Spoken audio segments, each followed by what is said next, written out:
It all began on what seemed to be a completely normal day. I was away on a business trip in Phoenix, meeting with a client. The discussion had gone smoothly, and I was wrapping up some documentation alone in a quiet conference room. That's when my phone rang. I glanced at the screen. Linda. I didn't think twice about it.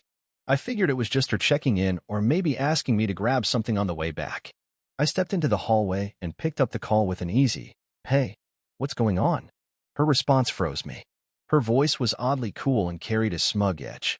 There was no greeting, no soft lead-in. She went straight to the point. "Mark, I'm divorcing you. I've already sold our apartment. Alistair and I are moving in together. Good luck finding somewhere else." Then, as if it was the punchline to a joke, she laughed. In that moment, everything around me seemed to shift. It was as if someone was narrating my life, but I wasn't part of the story. Divorce. Alistair. Our home. Her words landed like blows, each more brutal than the last. But even in that split second of chaos, I understood one thing. She wasn't going to get the satisfaction of watching me fall apart. I forced my voice into a calm, even tone. "Sounds good," I said, as if we were discussing something as trivial as switching toothpaste brands. Her silence lingered just for a beat, but I could sense her surprise. She had expected me to explode, to beg, maybe even cry. Instead, I gave her detachment. But inside, I was breaking apart. Rage, sorrow, confusion, all of it boiled beneath the surface. After 6 years of marriage, this was how it ended? A cold call and a cruel laugh? And Alistair, her new partner, I hadn't even heard of him until that moment. She must have been lying to me for months, maybe longer. And to top it off, she sold the apartment. That wasn't just a place to live. That was our shared history, etched into every corner. We had dreamed there, argued, laughed, and built a life. And she had wiped it away without a second thought. My fingers clenched around the phone. But she wasn't done rubbing salt into the wound.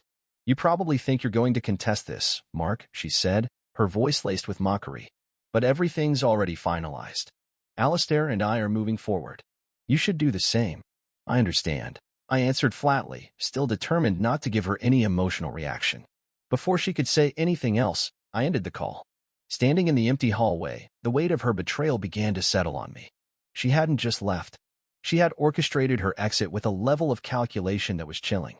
I could almost admire her audacity, almost. But there was no room for admiration now. What settled in me instead was resolve. Linda thought she had outmaneuvered me. She believed she had the upper hand. But there was something she didn't know. A quiet legal change we made months ago when refinancing the apartment had slipped under her radar. The title was in my name alone. That was her first and biggest mistake. I went back to the conference room and sat down, my eyes staring blankly at the pages in front of me. My client might as well have not existed. I couldn't focus on anything except what was happening back home. I knew what Linda and Alistair were planning, what kind of life they were trying to build in my home. The pain of betrayal was sharp, but another feeling was starting to rise, determination. She wouldn't get everything. I wasn't going to stand aside and watch her waltz into a fresh new chapter while I scrambled to rebuild mine. Linda had no idea that by doing what she did, she had handed me the advantage. The rest of the meeting was a blur. I kept my expression unreadable, offering small nods and brief replies when necessary. But my thoughts were 1,000 miles away, locked in a mental blueprint of my next moves. By the time I exited the building, I wasn't the same man who had answered her call. I was someone new, someone ready to fight back. Someone prepared to prove just how dangerous it is to underestimate a man who's been quietly paying attention all along. The flight back home couldn't have felt slower. Though the trip itself passed without incident, my thoughts were a storm. I kept replaying her words over and over, each one cutting into the foundation of our shared past. The betrayal hurt, of course, but what truly burned was her gall. She sold the apartment, our place, our first real home, the symbol of the life we had begun to build together. And she tossed it aside like it meant nothing. But here's something Linda never paid attention to. She didn't read the fine print. She had always been the kind of person who barely skimmed through contracts, signing them with an unfounded sense of certainty. She trusted me to handle the fine print, believing I would take care of everything. It's ironic, really. The very trait that had annoyed me for so many years ended up becoming my advantage. Several months ago, we refinanced the apartment to secure a better interest rate. During that process, I made a deliberate and quiet choice, transferring the deeds solely into my name. At the time, it felt like a smart, logical decision. With the new terms and simplified paperwork, It just made sense. Linda didn't question it. She barely read through the documents before signing, as always.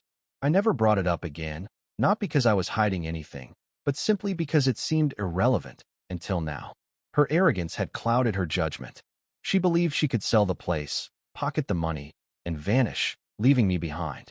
But she failed to realize that the deed, the one document that defined legal ownership, was in my name only. Sitting on the plane, staring at the endless clouds outside, I couldn't help but feel a bittersweet smile spread across my face. She had attempted to sell something she didn't even own. While the sting of her betrayal ran deep, I took comfort in the knowledge that I still held control. After landing and turning my phone back on, I noticed the absence of messages from Linda. No gloating texts, no clever remarks. She probably assumed I was too crushed to answer. What she didn't know was that I was already gearing up for a battle. My first call wasn't to her. It was to Grace, my lawyer, who also happened to be an old college friend. I once helped her move into her first apartment, and she used to joke that if I ever needed legal help, I'd get the family discount. That moment had finally come. "Mark?" she answered, her voice filled with curiosity. "What's going on? You never call me during the day." I laid it all out. The call from Linda, the apartment sale, and her fantasy of walking away with everything alongside Alistair. There was a short pause after I finished before Grace let out a sharp, surprised laugh. "She sold the apartment?" she repeated in disbelief.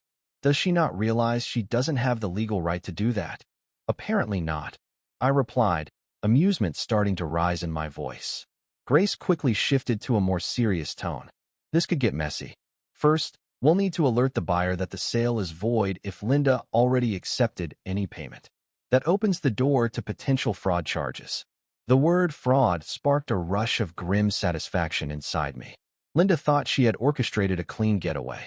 But in her haste to start fresh, she had ignored one vital fact. "What do you need from me?" I asked. "For now, gather everything.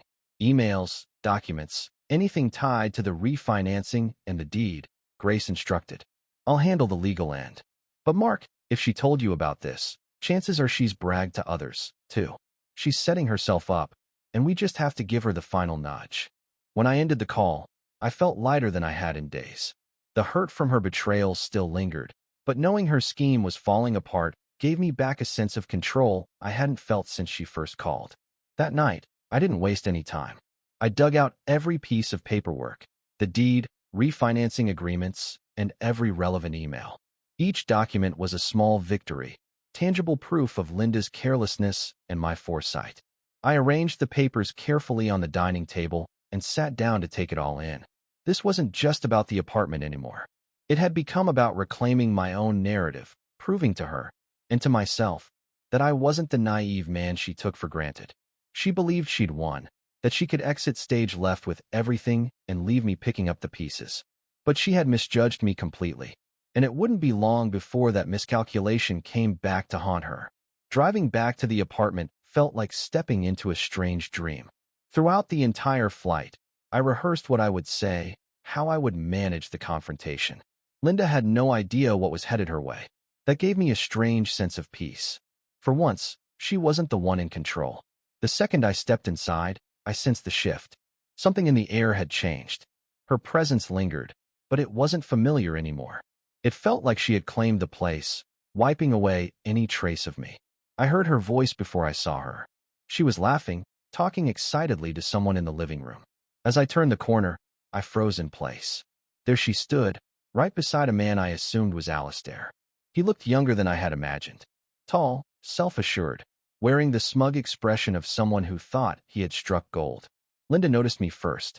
Her smile wavered for the briefest second before she forced it back onto her face. "Oh, Mark, you're back," she said, her voice dripping with forced enthusiasm. Alistair turned toward me, and I could swear he smirked, as if I were nothing more than a minor obstacle in their sparkling new life. "I didn't expect you back this early," Linda said, her voice now carefully composed and lacking its usual warmth. "Alistair and I were just going over a few ideas for the apartment, my apartment." The nerve of that claim nearly made me laugh out loud, but I resisted. Instead, I moved further into the living room, dropped my bag beside the sofa, and looked at the two of them with a steady gaze. "Linda," I said, my tone calm yet resolute. We need to talk. Her smile faltered for a moment. Mark, can it wait? We're in the middle of something here. It really can't, I replied, folding my arms across my chest. Alistair cast her a sidelong glance before turning to me with a condescending smirk. Look, man, he began, his tone smug. I understand this is tough for you. But Linda and this situation doesn't concern you. I didn't even acknowledge him. My eyes stayed locked on Linda's. The room went quiet. From my back pocket, I pulled out the folded document I had brought with me and held it up in front of them, letting the silence emphasize its importance. What is that? Linda asked, tension creeping into her voice. It's the deed to this apartment, I said steadily. And it's in my name. Only my name. Her eyes grew wide, and for the first time, a glimmer of fear replaced her usual composure. What are you saying? She asked, her voice unsteady. After we refinanced, I had the deed transferred into my name. I explained, letting the words sink in. You signed the papers without really reading them, remember? I paused deliberately, letting the gravity of the moment fill the space between us. So no, Linda, you didn't sell this apartment. You can't sell what you don't own. The smirk on Alistair's face faded instantly. He turned sharply toward her, confusion and irritation clouding his expression. Is this true? He demanded. Of course not, she snapped, but her voice trembled. She turned to me, eyes narrowing with fury. You're lying. I didn't argue. Instead, I calmly placed the deed on the coffee table in front of them. Alistair picked it up, his eyes scanning the contents quickly. As realization hit, his face darkened. Linda, he said slowly, holding up the paper. What is this? She stammered, her confidence evaporating. It's nothing. He's just trying to scare us. A dry, humorless chuckle escaped me. Scare you? Linda, I'm only getting started. That sale you made? It's void. And if you've spent any of the money, you're looking at fraud. Her face turned ghostly pale. You're bluffing, she muttered. Am I? I said, stepping in closer. Why don't you call the buyer? See how they feel about being misled. Alistair took a step back, his hands raised in retreat. Whoa. Fraud? A scam? I didn't sign up for this. He looked at her with disbelief. You told me this place was yours, that you had already sold it. It was supposed to be mine, she cried out, her tone becoming increasingly desperate. Alistair shook his head and began to distance himself from the situation. I'm not getting dragged into this disaster, he muttered. I stood firm, watching as the illusion they constructed began to crumble. This is how it's going to play out, I said, directing my words at both of them. Linda, you're packing your things. Alistair, the same goes for you. You don't belong here anymore. And I'm done being polite. You can't do this. Linda shouted, her voice shaking with fury. This is our home. No, I said firmly.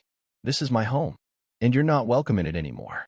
Without a word of protest, Alistair threw on his coat and walked out, casting Linda a final, frosty glance.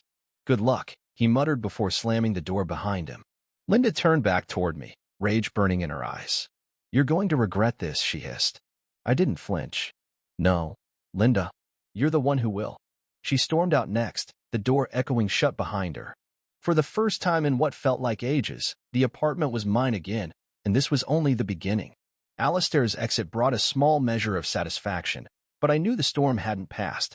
Linda wasn't the type to back down quietly. Still, watching Alistair's smug confidence unravel was a moment I wouldn't soon forget. When he finally grasped the web of deceit Linda had spun, his arrogance dissolved into something far more satisfying. Panic. It was almost poetic. Rewind a little. When he first sauntered in with Linda at his side, he moved like he already owned the place. His every gesture oozed superiority, as if he had snagged a grand prize. I'd seen men like him plenty of times, those who mistake boldness for strength, thinking the world bends to their will. But when the truth came out and I laid that deed in front of him, his demeanor changed instantly. His eyes darted over the document, and I watched as disbelief morphed into anxiety. By the time he raised his head again, the bravado had completely vanished. Panic had replaced it. Linda, he muttered, his voice strained and barely above a whisper. What is this? True to her usual tactics, Linda tried to bluff through it. It's nothing, Alistair. He's just playing games. Don't fall for it. But Alistair had stopped listening. He wasn't the brightest guy, but even he could connect the dots. The dense legal terminology on the deed, my composed presence, and Linda's frantic energy painted a picture that couldn't be ignored. Alistair's tone escalated as he confronted her. You told me this was yours. You said you'd already sold it. Was that a lie? His voice carried the sting of betrayal. Linda shot me a glare brimming with blame, as if any of this was my doing. It wasn't a lie, she replied quickly, though uncertainty crept into her voice. I didn't realize the deed was still in his name. It's just a technical detail. Alistair scoffed at her excuse and held up the document. This deed states he owns the place outright. That's not a small oversight, Linda. That's deception. The word echoed through the room, tense and threatening. Linda's confidence crumbled instantly. Her complexion paled as she turned toward me with a mix of accusation and desperation. You set me up for this, didn't you? You knew I'd try to sell it, and you waited for the perfect moment to shame me. I raised an eyebrow, my tone calm. You're giving me way too much credit. I didn't orchestrate anything. This was all you're doing. Alistair's frustration boiled over. You didn't tell me any of this, he snapped at her. You said everything was under control. Do you even realize the position you've put me in? I can't be part of something this shady. You're not part of it. Linda shrieked, her voice shrill with panic. This is between me and Mark. Alistair wasn't buying it. Oh, really? Then why am I standing in his apartment, holding a deed that proves I have no right to be here? Sounds pretty involved to me. I couldn't help myself. He's not wrong, Linda. And if you've already accepted payment from the buyer, this could turn into something far worse than just embarrassment. Running his fingers through his hair, Alistair looked as if the weight of the moment had finally crashed down on him. His expression showed that he was grappling with the reality that the life he thought he was building was crumbling. I'm done, he said coldly, stepping away from her. Linda's eyes widened with panic. What do you mean you're done? I mean I'm out, he said with finality. This mess wasn't what I signed up for. You lied, and now you're dragging me into it. Figure it out yourself.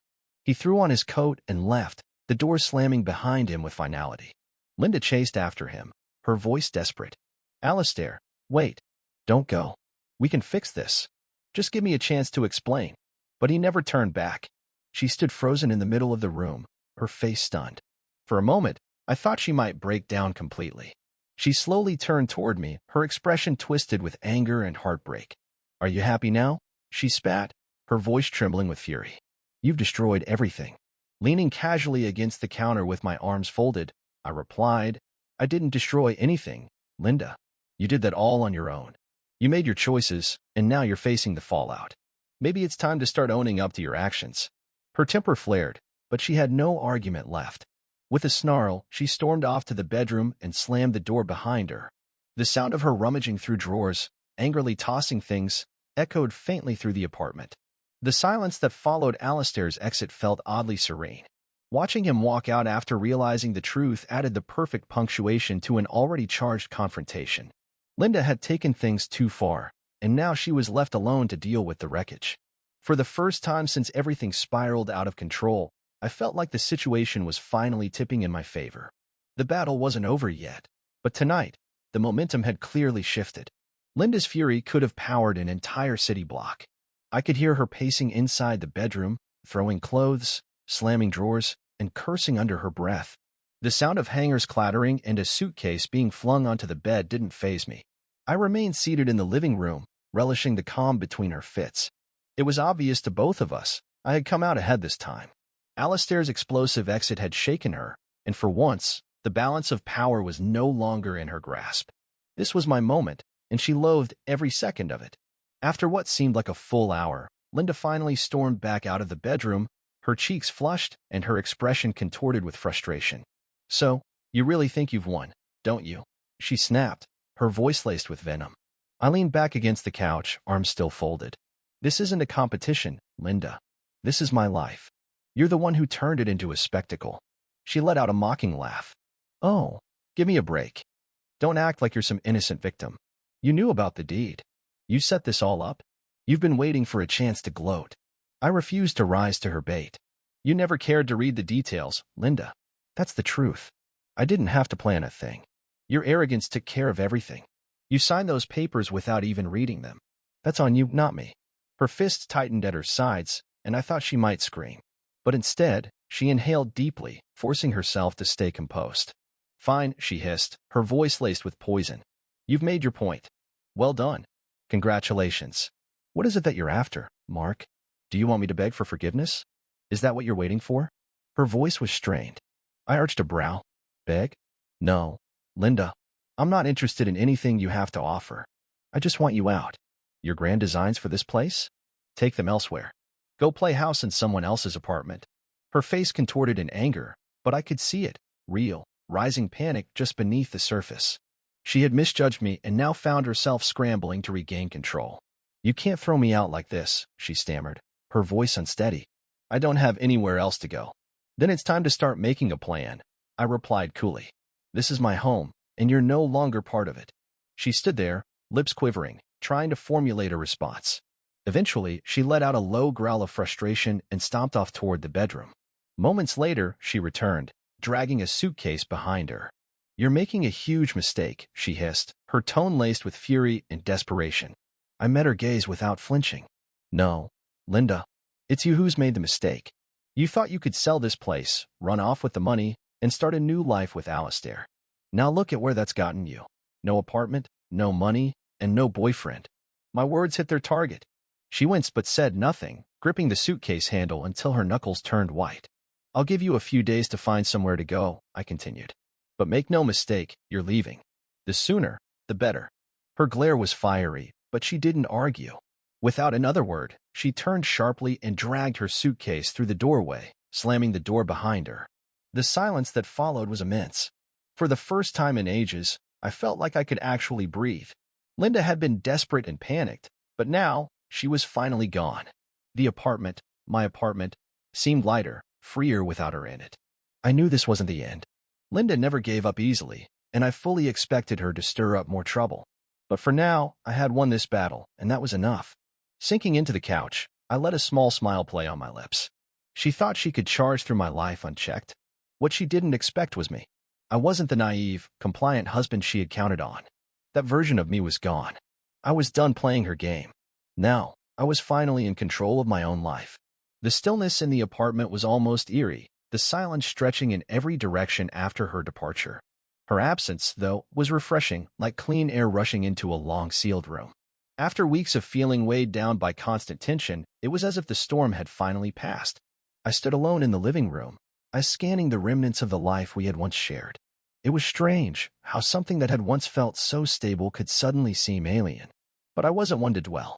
Linda had underestimated me, and I wasn't about to let this chance slip through my fingers. This wasn't only about reclaiming my space, it was about reclaiming myself. The very first thing I did was begin to gather her belongings. I didn't want any part of her left lingering here. I grabbed some empty boxes from the closet and started packing. There was something oddly therapeutic about it. Every item I placed into a box felt like shedding a layer of the past I hadn't realized was still clinging to me. Her shoes, carelessly abandoned by the door, boxed. Her designer handbags, once flaunted as trophies, boxed.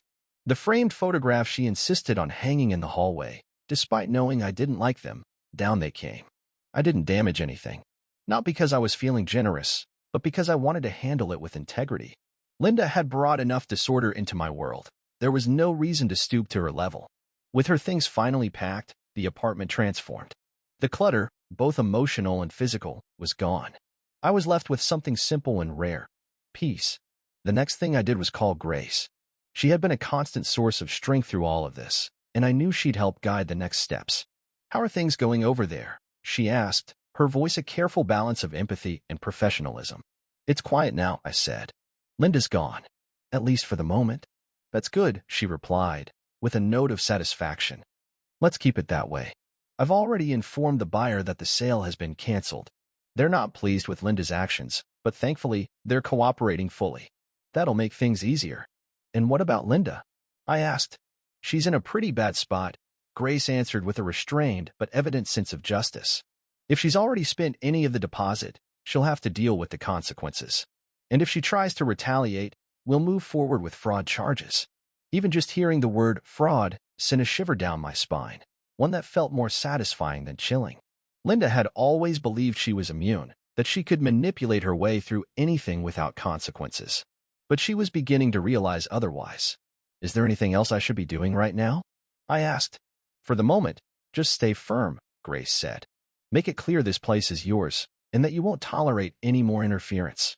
I'll take care of the legal side, and we'll get the divorce process underway soon. I thanked her before ending the call, feeling more stable than I had in what felt like a lifetime. Grace had been absolutely right. This place was my home, and I wasn't going to let Linda or anyone else strip that away from me. With a renewed sense of purpose, I set out to reclaim what was mine. The bulky gaming chair Linda despised? I dragged it into the living room and positioned it right by the window, giving me a perfect spot to soak in the view. The sleek, minimalist art pieces I adored, which she had always labeled dull, found their way back onto the walls. I rearranged the entire layout, designing the space to mirror my own preferences instead of hers. This was more than just a change in decor. It was about transforming the apartment into a reflection of who I truly was. By the time I finished, the atmosphere had shifted. It looked brighter, felt cleaner, and carried an unmistakably personal touch.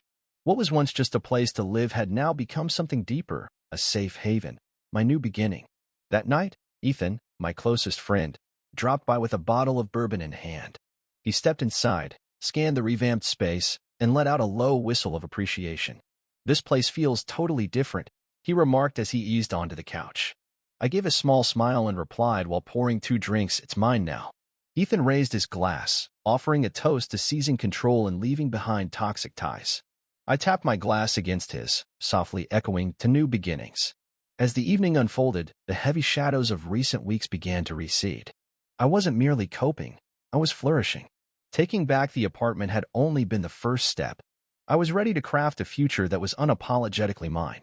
With Ethan's supportive presence and the peace that came with reclaiming my space, I felt something solid, something certain. I wasn't just regaining an apartment. I was finding myself again. The days following Linda's departure came in a rush of resolution and newfound clarity. As expected, she didn't take the breakup quietly. True to her pattern, she attempted to claw back control, persistent phone calls, a flood of emails, and even a few unannounced visits. Each one a grasp at something already lost. Her messages swung wildly between desperate and accusing. One moment, her voice messages pleaded for reconciliation. "Mark, we can fix this. It doesn't have to end like this. You know I never meant for things to spiral." The next, they were filled with bitterness. "You're just being spiteful, Mark. Hope you're proud of wrecking everything." But I didn't reply, not once. I had finally stopped giving in to her manipulations. Each voicemail, each email, only solidified the truth that my life was better without her interference. Things had deteriorated further on her end after Alistair uncovered the extent of her deceit and the legal problems she had dragged him into. He completely severed ties, leaving her isolated, and it was clear the loneliness was hitting hard. Grace kept me updated with her usual calm professionalism. During one of our check-ins, she mentioned, "She's spiraling. The buyer isn't suing, but they're outraged. Linda's burned through every opportunity and connection she had. Now she's got nothing left. Mark, you're walking away clean." That sentence felt like a release, a breath I didn't realize I had been holding for years. In our marriage, I had been diminished, constantly made to feel invisible, ignored, unvalued. But each legal formality brought a fresh sense of liberation. When the final paperwork came for Linda's signature, she tried one last time to delay the inevitable. She sent an emotional email, filled with weak excuses and a flimsy attempt to cast herself as the victim. She claimed fear drove her actions and that she felt overlooked in our relationship. It was almost comical. Thankfully, Grace had everything so thoroughly prepared that Linda had no room to maneuver. Within a few weeks, she signed the divorce papers, and just like that, it was over. The day everything became official felt like the final mile of an exhausting, emotional marathon. Standing in my apartment, I exhaled deeply, letting go of a burden I hadn't even realized I was still carrying. The space around me felt lighter, as though every corner had been cleansed of the turmoil Linda had brought into our lives. That evening, Ethan returned, this time carrying takeout and another bottle of bourbon. He slouched onto the couch and asked, "So, it's all wrapped up now?" I nodded, pouring drinks again. "It's done," I confirmed. He lifted his glass with a knowing grin, saying, "To freedom." I raised mine in return. "To freedom," I repeated, with quiet joy.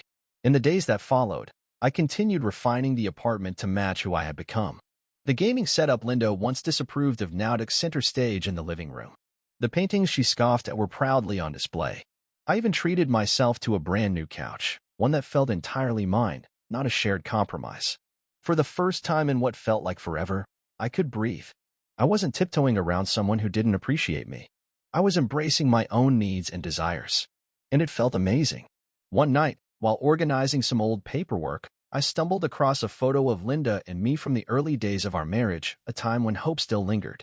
We stood close, arms wrapped around one another, wearing smiles that suggested we had it all figured out.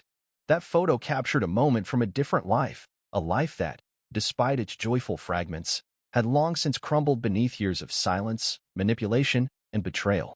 I stared at the image, letting the memories wash over me. Eventually, I placed the photo inside an envelope and tucked it into a drawer. I wasn't ready to discard it, but I also couldn't bear to see it daily.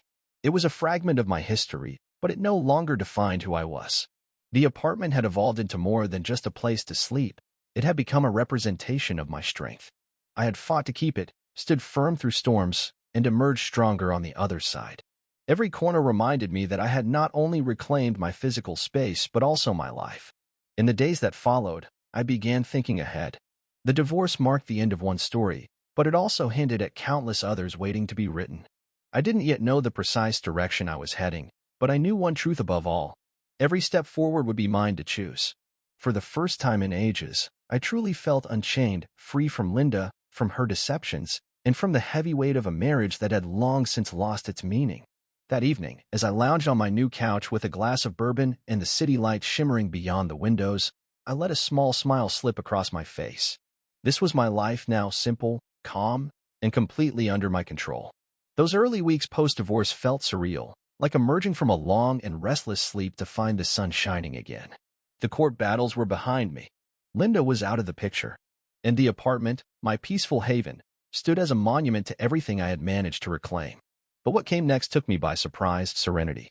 It wasn't just the absence of conflict. It was the kind of deep, soul-settling peace that comes from knowing you've endured something that could have broken you. And not only did I endure it, I grew. I pieced myself back together, day by day, and each tiny victory nudged me closer to a life that finally felt like mine. I began with my home. It wasn't about updating the decor, it was about shaping a space that reflected who I was without her influence. The oversized gaming chair, which Linda had despised, now sat proudly by the window, offering me a view of the skyline while I got lost in my favorite games. Art pieces she once called dull now brought warmth to the walls again. I had even splurged on a new couch, sleek and modern, perfectly in tune with the apartment's refreshed energy. But the transformation went far beyond aesthetics. It was healing. Every adjustment represented a piece of my identity being restored. This place, once filled with compromise and quiet resentment, now pulsed with freedom and potential. One quiet evening, while reorganizing a closet, I stumbled across an old box of photographs. Inside was a snapshot from the early days of my marriage to Linda. We looked happy, arms around each other, projecting the image of a couple who had everything under control. I lingered on the picture, struck by the contrast between the man I was then and who I had become. Back then, I believed I understood what love and partnership meant. But with time and distance, those beliefs had faded. I placed the photo into an envelope and tucked it deep into the closet, not ready to discard it entirely, but unwilling to keep it out in the open either. That chapter of my life, however painful, had played a role in shaping the person I was now. It wasn't about clinging to what had been, it was about recognizing how far I had traveled from there.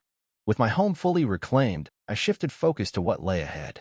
For too long, I had buried my own ambitions in the effort to salvage a marriage that was never going to be saved. Now, with nothing standing in my way, I was ready to explore the endless paths ahead. I set fresh goals, some personal, some professional, and some purely for enjoyment. I enrolled in a cooking class, something I'd always dreamed of but never had the freedom to pursue. I reached out to old friends I'd lost touch with over the years, reconnecting with those who mattered most. Ethan, my closest friend, had been by my side through it all. One evening, we found ourselves sitting on the balcony with a bottle of bourbon between us, swapping stories and sharing quiet laughs. He lifted his glass and said with a grin, "I've got to tell you, man, you're glowing lately. The single life looks good on you." I chuckled and took a sip, replying, "It's not about being single. It's about being free. For the first time in forever, I'm not living by someone else's rules." Ethan raised his glass again. "To freedom," he said. "To freedom," I echoed, smiling. The end of my marriage wasn't just a legal formality, it was the gateway to something new. The bitterness, the constant second-guessing, the suffocating sense of being stuck, they had all faded. What remained was a calm self-assurance I hadn't felt in years. But the most profound transformation wasn't in my surroundings or even my hobbies. It was the shift in my mindset. I used to see myself as someone who shied away from conflict, always choosing to maintain peace no matter the personal cost. But that chapter of my life taught me something unexpected. I possessed a strength I hadn't known was there. Linda had misjudged me entirely. She believed she could steamroll through my life, take everything meaningful, and leave me shattered. But she had miscalculated. Her downfall came from her overconfidence, while my quiet endurance became my triumph. Then one day, as I was casually browsing through my inbox, I noticed an email from her. The subject line simply asked, "Can we talk?" I didn't bother clicking on it. Whatever she felt the need to say no longer held any weight. My gaze was fixed on the future, not the past.